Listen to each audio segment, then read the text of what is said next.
What we have here is the gas tank off my Harley Davidson Road King. Came off pretty easy. We got the bolt across the front. We got another screw or bolt that's holding down the back side. Disconnect the wire from this tab here and a vent hose from the top. And also, a little surprise, I was caught by surprise by this wire here that goes up through this tube into the gas tank to the fuel gauge. So be careful when removing your tank that you don't pull this. Make sure you disconnect it first. Of course, here's the crossover pipe. But yeah, that took me by surprise. So I guess it's okay, but it took a good pull. Anyway, I'm going to replace the fuel pump and the fuel filter. So I'm going to remove this plate and see what's underneath here. I really don't know what's under there other than pictures I've seen on the internet. Alright, so these are T15 Torx bits, screws, and we'll start removing them. Let's see what's in here. Okay, got all the screws out. Something to note is that there's a plastic, probably seal, that goes along in each hole, and on some of the screws the seal came out with the screw, some of them it didn't, so I'll try to remember to match up which ones are missing the seal when I put it back together. But let's open this up and see what's in here.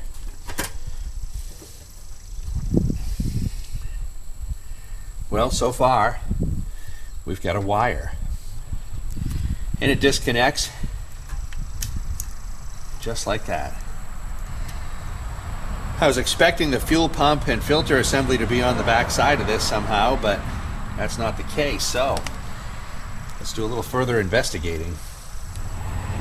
Yeah, I'm not sure how well you'll be able to see in there without a light, but there's the fuel pump, and there's a rubber hose attached to it that you can just see in the shadow there that says pump out.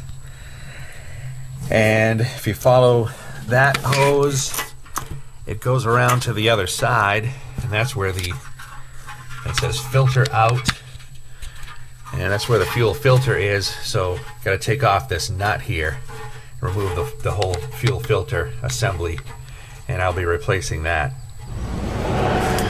Well, here's some progress. It seems the whole assembly attaches to some pins down in the bottom of the tank, and it slides up off of them, and then you have to move the pump out hose a little bit off to the side inside the tank to make room for this to come up this far. I'm not sure if this black wire needs to be unplugged to let it out the rest of the way, and obviously the yellow wire that was connected to this connection on the plate is the fuel pump wire. So if the fuel pump ever quits, it's a good idea to check that connection. But so far it is coming up out of the tank, but I'm going to go ahead and disconnect this black wire. It's held on, and then I can remove the whole thing, I think. Okay, and there it is. There's the fuel pump completely removed from the inside of the tank. I did disconnect this black wire to make it easier to lift it up out of there, and it's just a matter of disconnecting this hose now and installing the new one. The screen, as you can see, has a little bit of dirt on it. This is a 97 Road King, and I just didn't want to go any further and risk breaking down on the side of the road. It looks like these clamp together around the fuel pump motor. Those clasps on the sides right here, and then another one down here. So I'll pop those, and should be able to pop this shell right off the fuel pump and keep right on going. Also worth noting is there are a couple more of those clasps on this side to release this fuel pump cover. So that makes 4 of them total, and there we go. Covers off. There's the original fuel pump from 1997. It's 2015, and it's still spring, so let's get this replaced before it's time to get out and go riding. Okay, here's a view, if you can see down in the bottom of the tank. Those are the pins that the fuel pump cartridge slides up and down on, and the screen sets down there in the bottom. You can see that it was painted with something inside, some kind of lining or a sealant or anti-rust, I'm not sure, but looks like it is peeling in places, so I guess that's to be expected. Let's blame the ethanol on that for now, okay?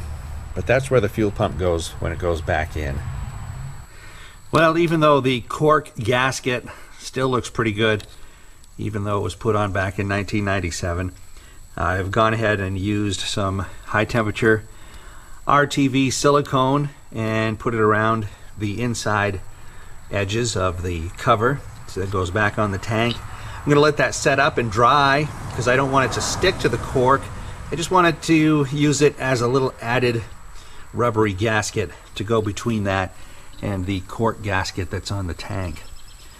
So hopefully I won't have to deal with removing it again in the future if it does decide to stick, but I'm hoping to let it set long enough that it will lose all of its stickiness. Okay, once the tabs have been released, this whole top piece, or side cover, whatever you want to call it, comes right off, and there's only one way it can go back on according to the tabs. They're situated or arranged in such a way that you cannot put this back together backwards, which helps. I appreciate that because I very well could do that. And this has one of the holes in it that the pin slides into inside the tank. So there's our fuel pump. It's also got these rubber grommets on it, rubber holders, isolators, vibration dampeners, whatever you want to call them. And it looks like this one definitely goes on the bottom where the screen plugs into it. The other one stays on the top. So if those come off and we have to put them on the new filter, I don't know yet. Haven't opened it up, but I guess we could get to that next. It's almost like Christmas when you get new parts. We've got the fuel filter from Specialties. And this is what that looks like. It's the canister with the 2 tubes coming out of it. So we'll be removing the old one and putting in this new one. And here we have the new fuel pump parts and pieces, from tubing to clamps, a screen, some kind of ring in there. Here's the new pickup that rests on the bottom of the tank. And here's the pump itself wrapped in plastic. So it does not come with those rubber isolators, so we'll be swapping those out.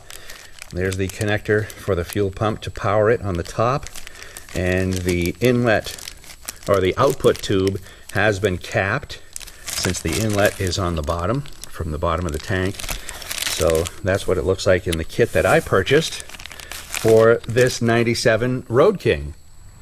Okay, first of all, the top isolator will slide right off the top, and once I cut the clamp on the connector hose here from the pump, I'll be able to take this off. Okay, with the new pump out of the bag now, we can see it better. There's the bottom, the inlet, probably an impeller in there inside the motor. And one thing to note though is the orientation of the plugs on the top. As you can see on the original one, where the fuel line comes out to the rubber hose, the yellow wire must be the positive electricity, and the other spade lug, which is in the back here, connects to that black wire, which must be the negative, the ground wire, which is right there. So let's make sure we hook these back up in the same way. So we've got positive on the front and negative on the back with the orientation to the hose, so the pump doesn't start pumping in reverse. We don't want that to happen. Okay, now it's time to remove the hose and the clamp. I hate these kind of clamps that are crimped on, but I'm gonna have to take the pliers and come across it and snip it off as best we can. Okay, well, cutting it off wasn't going to happen because it's pretty thick metal. So there's a tab that locks into it on the side here, and if you squish it and rock it side to side enough, eventually that tab will pop away, and I should be able to use the pliers to pull it the rest of the way and remove this hose now. Well, through some trial and error, it looks like the bottom, the top isolation ring will go on fine, but the bottom one, there's a rubber ring that comes with the kit. What doesn't come with the kit is instructions.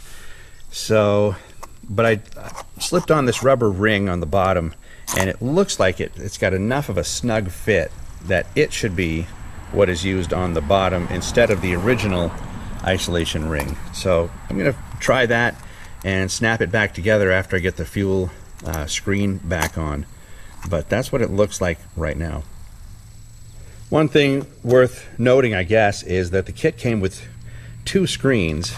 The white fibery one with the attachment ring, and also this screen one. And it looks like this screen will go in up against the rubber one if you want to use that one. But I'm going to go ahead and put on the filter one. Okay, to get the mesh filter onto the new fuel pump, I actually had to set it onto something flat, and I oriented it pretty similar to the way the original one was on there, and as far as the direction of it goes. And so I set it on a flat surface and then pushed the new fuel pump down into it, into its metal retainer ring, and it snapped into place. So seems to be on there, snug and secure. So I guess it's time to put the fuel pump back in the tank. But first, got to take out the old fuel filter. After removing the 1/2-inch nut with my long extension there's and a little finagling, working the hoses and whatnot, here is the original fuel filter. And it's got those crimp-on clamp connectors. So one thing I noticed with the new fuel filter is it did not come with new clamps. So I am going to have to pick up a pair of clamps for the fuel filter. Okay, another thing to take note of is the filter in, filter out hoses. The in is the furthest away from the bracket itself, and the filter out hose is attached pretty much in the middle. Okay, this is a close-up. I've poured the fuel that was left over in the fuel filter into this plastic bottle, and it barely looks like gasoline. It's so cloudy and dirty. This is the fuel going into the filter, and I just dumped it out into this bottle. So as you can see, it does make sense to clean out the fuel filter every now and then and put a new one on, because if you don't think that dirt is getting into your fuel tank, well, guess again, because that's what it looks like right there. All right, I've got the new fuel filter all clamped up, and now the fuel filter is ready to go back into the tank. Okay, when putting the nut back on, make sure it is all the way, the bolt slides all the way to the left here, facing the front of the tank. As the bolt is in a recessed hole, then it slides over and locks into place. So if it slides over here to the right, as it did on me, it'll come right up through the hole of the head of the bolt. So make sure it is pushed all the way towards the filler cap of the tank, so that it's locked into place, and then tighten the nut down after making sure that the bracket is fully seated between these two ears that hold it in place. So a little bit of a fussing around, but it'll go. Okay, I've got the fuel hose clamped onto the fuel pump. Positive wires attached, just as the pump that came out was attached. Ground wire is ready to attach. I'm going to wait and attach it once I get this inside the tank, because this ground wire is not very long at all. So it'll be easier to get this down in the tank without the ground wire pulling against it. So it's time to set it into the tank now, and slide the pins up through these holes in this plastic case. Okay, well, the fuel pump is in there. Got the positive connector. It slid down onto the pins. It does take a little fussing about to get it on there, And you got to be careful that that filter doesn't pop back off, which it did to me, so I had to reseat it. And then I have found that instead of pushing down on the plastic casing around the pump, to push down on the top of the fuel pump itself down into the plastic casing, as it slides down on those pins a little bit snug. I suppose it's supposed to keep it from bouncing around, but finally it's seated firmly in the bottom, so I think we're ready to button it up now. Okay, the RTV silicone I put on here is all set up, all cured I suppose, but it still is kind of rubbery. So that should squish right down onto this quart gasket.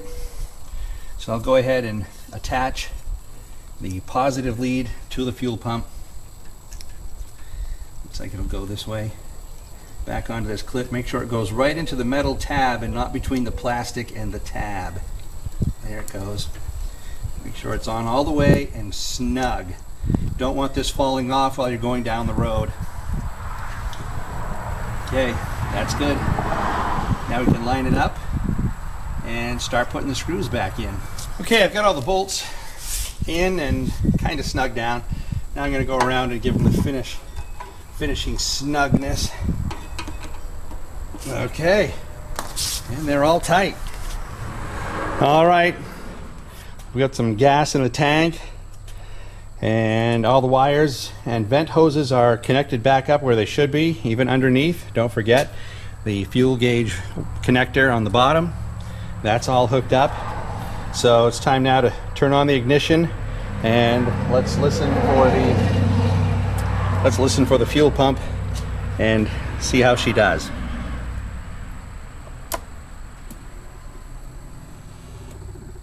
Very quiet. Okay, I'm going to turn it off. I'm going to cycle it again, see if we can get some of the air out of the system. You can hear it gurgling a little bit. Try it one more time.